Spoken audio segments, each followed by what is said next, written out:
This is Aditi Sharma and welcome back to Chanakyam coaching guru. आज के session में हम हिंदी व्याकरण से संबंधित कुछ और इम्पॉर्टेंट एकार्थी और अनेकार्थी शब्दों को डिस्कस करने वाले हैं।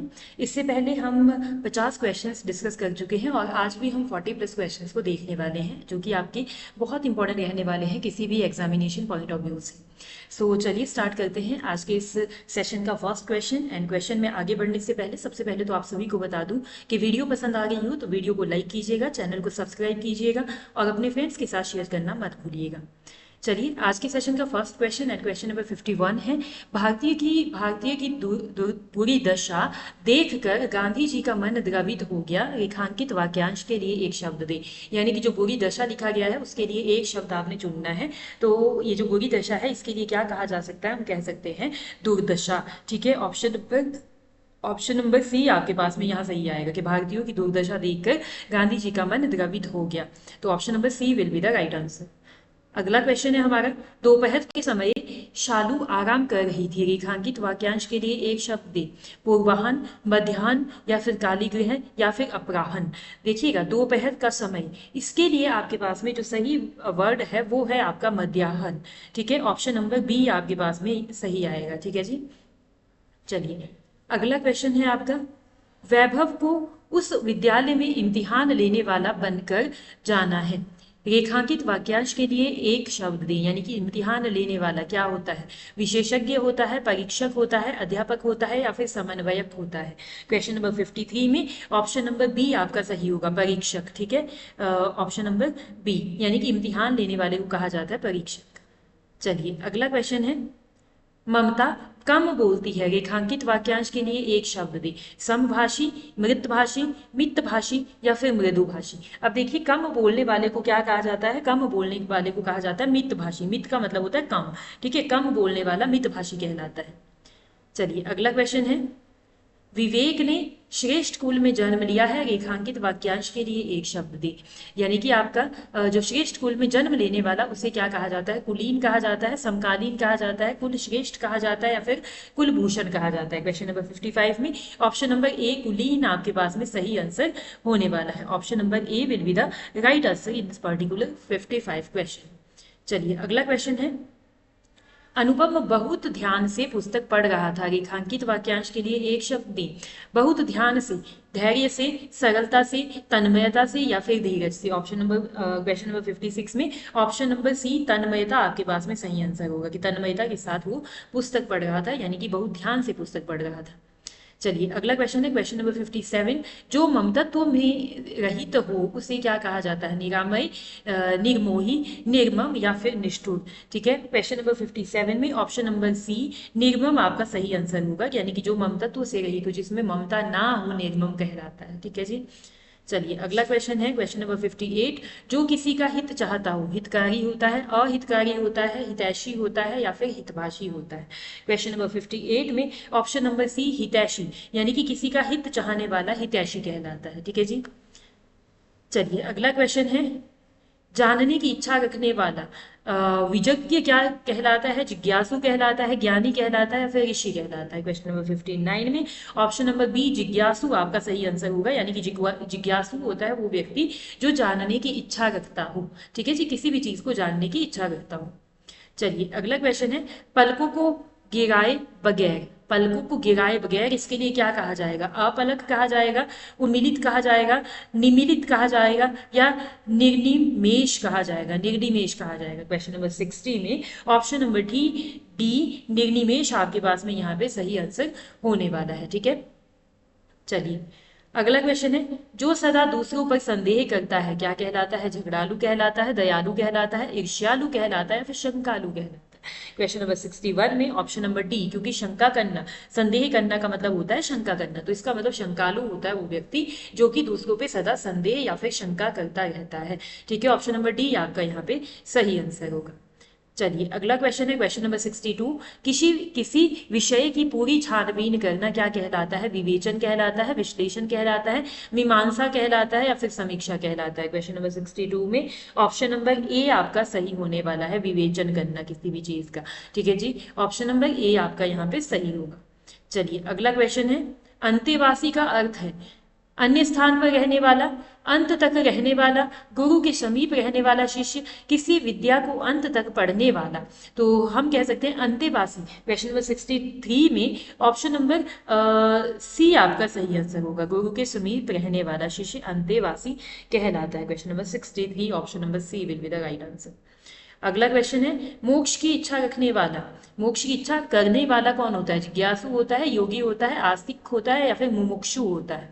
तो यहाँ पे क्वेश्चन नंबर 64 में ऑप्शन नंबर डी आपका सही होगा। मुमुक्षु यानी कि जो मोक्ष की इच्छा करता है, जिज्ञासु यानी कि जो किसी चीज को जानने की इच्छा रखता है, आस्तिक यानी कि जो भगवान में विश्वास रखता है, और योग करने वाला ऑब्वियसली योगी कहलाता है। ठीक है, चलिए अगला क्वेश्चन है जिसके पास कुछ ना हो, अकिंचन कहलाता है, निर्धन कहलाता है, नंगा कहलाता है या फिर दरिद्र कहलाता है? जिसके पास में कुछ ना हो वो कहलाता है अकिंचन, यानी कि कुछ भी ना होना। ठीक है, अगला क्वेश्चन है क्वेश्चन नंबर 66। क्षेपक का अर्थ है दूसरों को क्षमा कर देने वाला, शत्रु पर घातक वार करने वाला, किसी ग्रंथ में अन्य व्यक्ति द्वारा जोड़ा गया भाग, किसी व्यक्ति द्वारा छोड़े गए शेष कार्य को पूरा करने वाला। क्वेश्चन नंबर 66 में ऑप्शन नंबर सी किसी ग्रंथ में अन्य व्यक्ति द्वारा छोड़ा गया भाग। ठीक है जी, ऑप्शन नंबर सी आपका यहाँ पे सही हो जाएगा, क्षेपक कहलाता है। अगला क्वेश्चन है क्वेश्चन नंबर 67। थोड़ा जानने वाला यानी कि जिसको कम ज्ञान हो, थोड़ा जानने वाला अल्पज्ञ क्या कहलाता है, या फिर आपका बहुज्ञ कहलाता है, या फिर आपका मूर्ख कहलाता है, या फिर आपका अज्ञ कहलाता है? क्वेश्चन नंबर 67 में ऑप्शन नंबर ए अल्पज्ञ होगा यहाँ पे, एक्चुअली में अल्पज्ञ। ठीक है जी, अल्पज्ञ जो होगा वो आपका क्या कहलाएगा? थोड़ा जानने वाला कहलाएगा। चलिए अगला क्वेश्चन है क्वेश्चन नंबर 68। जिस तर्क का कोई जवाब ना हो क्या कहलाता है? जोरदार कहलाता है, तीखा कहलाता है, सटीक कहलाता है या फिर अकाट्य कहलाता है? क्वेश्चन नंबर 68 में ऑप्शन नंबर डी आपके पास में सही आंसर होगा, अकाट्य, यानी कि जिसका कोई भी जवाब नहीं होता, ऐसा तर्क अकाट्य कहलाता है। चलिए अगला क्वेश्चन है क्वेश्चन नंबर 69। जिसे बुलाया ना गया हो उसे क्या कहा जाता है? अनाहुत कहलाता है, अनबोला कहलाता है, अतिथि कहलाता है या फिर अभ्यागत कहलाता है? जिसे बुलाया ना गया हो। क्वेश्चन नंबर 69 में ऑप्शन नंबर ए अनाहुत कहलाता है, ऑप्शन नंबर ए आपका सही होगा। अगला क्वेश्चन है क्वेश्चन नंबर 70। स्त्री जो अभिनय करती हो नर्तकी कहलाती है, नटी कहलाती है, अभिनेत्री कहलाती है या फिर नायिका कहलाती है? तो ऑब्वियसली क्वेश्चन नंबर 70 में ऑप्शन नंबर सी आपका सही होने वाला है, अभिनेत्री कहलाती है। ठीक है जी, और जो पुरुष अभिनय करता हो उसे अभिनेता कहा जाता है।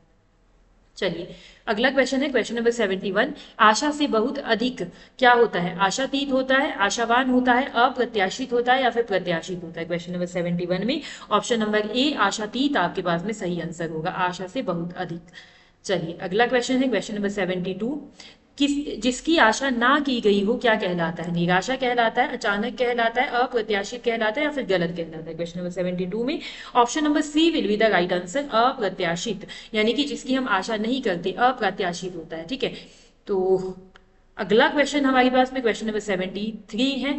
जो आंखों के सामने ना हो उसे क्या कहा जाता है? प्रत्यक्ष कहलाता है, अप्रत्यक्ष कहलाता है, दूरस्थ कहलाता है या फिर परोक्ष कहलाता है? जो आंखों के सामने होता है उसे प्रत्यक्ष कहा जाता है, और जो आंखों के सामने नहीं होता है, जो आंखों के सामने नहीं होता है वो क्या कहलाता है? परोक्ष कहलाता है। Option number D will be the right answer. ठीक है जी, क्वेश्चन नंबर 73 में option number D will be the right answer. चलिए अगला क्वेश्चन है। जो किए गए उपकारों को मानता हो कृतज्ञ कहलाता है, कृपा पात्र कहलाता है या फिर आपका उपकारी कहलाता है या फिर सुपात्र कहलाता है? क्वेश्चन नंबर 74 में ऑप्शन नंबर ए कृतज्ञ, हम बोलते हैं ना कि हम आपके कृतज्ञ रहेंगे, यानी कि उपकारों को मानेंगे। ठीक है, तो कृतज्ञ होना आपका क्या होता है? उपकारों को मानना होता है, मानने वाला होता है। अगला है जिस स्त्री का पति जीवित हो उसे क्या कहा जाता है? कामिनी कहा जाता है, सुभगा कहा जाता है, सधवा कहा जाता है या फिर मधवा कहा जाता है? क्वेश्चन नंबर 75 में ऑप्शन नंबर सी आपका सधवा सही आंसर होने वाला है, और जिस स्त्री का पति जीवित ना हो उसे क्या कहा जाता है? विधवा कहा जाता है। ठीक है जी, सधवा और विधवा दो वर्ड है, ध्यान रखिएगा। एक क्वेश्चन है आपका 76। फेंक कर चलाया जाने वाला हथियार। ठीक है, अस्त्र कहलाता है, शस्त्र कहलाता है, भाला कहलाता है या गुलेल कहलाता है? क्वेश्चन नंबर 76 में ऑप्शन नंबर ए अस्त्र आपका सही आंसर होगा, यानी कि वो हथियार जिसको फेंक कर चलाया जाता है अस्त्र होता है। ठीक है जी, चलिए अगला क्वेश्चन है जिसका इंद्रियों से अनुमान ना हो सके, जिसका इंद्रियों से अनुमान ना हो सके क्या कहलाता है? जितेंद्रिय कहलाता है, अतीन्द्रिय कहलाता है, कालजयी कहलाता है, या फिर सर्वजयी कहलाता है? क्वेश्चन नंबर 77 में ऑप्शन नंबर बी आपका अतीन्द्रिय सही आंसर होगा। Option number B will be the right answer in this question. अगला क्वेश्चन है क्वेश्चन नंबर 78। ऐसा रोग जिसका उपचार संभव ना हो, यानी कि वो रोग, वो बीमारी जिसका उपचार संभव नहीं होता, क्या कहलाता है? अरोगी कहलाता है, अतिरोगी कहलाता है, बेरोगी कहलाता है, या फिर असाध्य कहलाता है? क्वेश्चन नंबर 78 में ऑप्शन नंबर डी यानी कि असाध्य आपके पास में सही आंसर होगा। ठीक है, चलिए क्वेश्चन नंबर 79 है किसी बात को करने का निश्चय, किसी बात को करने का निश्चय विकल्प कहलाता है, संकल्प कहलाता है, कल्प कहलाता है, अत्यल्प कहलाता है? ऑप्शन नंबर क्वेश्चन नंबर 79 में ऑब्वियसली ऑप्शन नंबर बी आपका सही होगा, क्योंकि हम संकल्प बोलते हैं कि हम संकल्प लेते हैं कि आज से ये काम नहीं करेंगे, वो काम नहीं करेंगे। ठीक है, तो इट मीन्स आपका जो संकल्प होगा वो होता है किसी काम को करने का निश्चय। ठीक है जी, चलिए अगला क्वेश्चन है आपका जो कानून के अनुकूल ना हो उसे क्या कहते हैं? अवैध कहते हैं, जघन्य कहलाता है, या फिर अवध्य कहलाता है, आवेग कहलाता है? क्वेश्चन नंबर 80 में ऑप्शन नंबर ए अवैध आपका सही होगा। हम बोलते हैं कि ये अवैध है। ठीक है, अवैध मतलब कानून के खिलाफ है। ठीक है ना, चलिए अगला क्वेश्चन है वह स्त्री जिसका पति प्रदेश से आने वाला हो उसे क्या कहा जाता है? आगत पति का कहा जाता है, प्रेषित पति का कहा जाता है, व्रतस्य पति का कहा जाता है, आगमिष्यत पति का कहलाता है, आगमिष्यत पति का कहलाता है? बड़े ही संस्कृत के वर्ड्स दिए गए हैं, तो आप देख सकते हैं क्वेश्चन नंबर 81 में ऑप्शन नंबर डी आपका सही आंसर होगा। बिल्कुल यही आगमिष्यत पति का कहलाता है, जिस स्त्री का पति परदेश से आने वाला। अगला क्वेश्चन है जो पूजा के योग्य हो उसे क्या कहा जाता है? पूजनीय, पूज्य, पूजनीय, या फिर आपका पूजनीय कहलाता है? अब देखिए लिखा अलग अलग तरीके से गया है, बातें आपकी सेम ही कही गई है, तो आपने, मुझे लगता है कि यहाँ पे शब्द को शुद्धि किस तरीके से करनी है वो आपका सही आंसर होगा। ठीक है, क्वेश्चन नंबर 82 में आपका ऑप्शन नंबर बी आपका यहाँ पे पूज्य कहलाएगा। ठीक है, ऑप्शन नंबर बी आपका यहाँ पे सही आंसर होने वाला है, पूज्य। चलिए अगला क्वेश्चन है जिसका कोई शत्रु पैदा ही नहीं हुआ हो उसे क्या कहा जाता है? अजान बहु कहा जाता है, या फिर आपका अजात शत्रु कहा जाता है, अज्ञात शत्रु कहा जाता है, या फिर अजात पूर्व कहा जाता है? क्वेश्चन नंबर 83 में ऑप्शन नंबर बी अजात शत्रु आपका सही आंसर होने वाला है, जिसका कोई शत्रु पैदा ना हुआ हो। चलिए अगला क्वेश्चन है क्वेश्चन नंबर 84। जल या समुद्र में लगने वाली आग क्या कहलाती है? दावानल कहलाती है, जठराग्नि कहलाती है, जल प्रपात कहलाती है, या फिर बड़वाग्नि कहलाती है? क्वेश्चन नंबर 84 में ऑप्शन नंबर डी बड़वाग्नि आपके पास में सही आंसर होगा। ठीक है, अगला क्वेश्चन है हमारा क्वेश्चन नंबर 85। पेट की आग को क्या कहा जाता है? दावानल कहा जाता है, जठराग्नि कहा जाता है, बड़वाग्नि कहा जाता है, फिर बड़वानल कहा जाता है? क्वेश्चन नंबर 85 में ऑप्शन नंबर बी जठराग्नि आपका सही आंसर होगा। ठीक है, दावानल होता है जंगल में लगने वाली आग, वन में लगने वाली आग, और लास्ट टाइम जब पटवारी का एग्जामिनेशन हुआ था एचपी में, उस समय ये क्वेश्चन पूछा गया था। विशिष्ट अवसर पर विशिष्ट लोगों के समक्ष दिया गया विद्वतापूर्ण भाषण क्या कहलाता है? विशिष्ट समय पर, विशिष्ट अवसर पर विशिष्ट लोगों के समक्ष दिया गया विद्वतापूर्ण भाषण क्या कहलाता है? संभाषण कहलाता है, अभिभाषण कहलाता है, अपभाषण कहलाता है, या फिर अनुभाषण कहलाता है? क्वेश्चन नंबर 86 में ऑप्शन नंबर बी अभिभाषण आपका सही आंसर होगा। ठीक है, चलिए अगला क्वेश्चन है क्वेश्चन नंबर 87। किसी साहित्यिक कृति की समालोचना करने वाला, साहित्यिक कृति की समालोचना करने वाला प्रेक्षक कहलाता है, समीक्षक कहलाता है, उपेक्षक कहलाता है, या फिर परीक्षक कहलाता है? तो क्वेश्चन नंबर 87 में ऑप्शन नंबर बी समीक्षक आपका सही आंसर होने वाला है, समीक्षक कहलाएगा।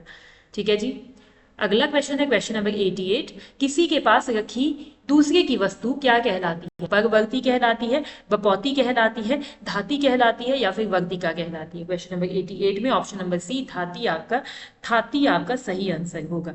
ठीक है जी, चलिए अगला क्वेश्चन है क्वेश्चन नंबर 89। जिसका जन्म ना हो एक शब्द उसके लिए क्या कहा जाएगा? जिसका जन्म ना हो, क्वेश्चन नंबर 89 में ऑप्शन नंबर दिए गए हैं अजन्मा, अजर, अनादि, या फिर स्वयंभू? तो ऑप्शन नंबर ए आपका बिल्कुल सही होगा, अजन्मा, जिसका जन्म ना हो। ठीक है जी, चलिए अगला क्वेश्चन और आज के सेशन का लास्ट क्वेश्चन है वह भाई जो अन्य माता से उत्पन्न हुआ हो, यानी कि जिसकी मात्रा दूसरी हो, ठीक है।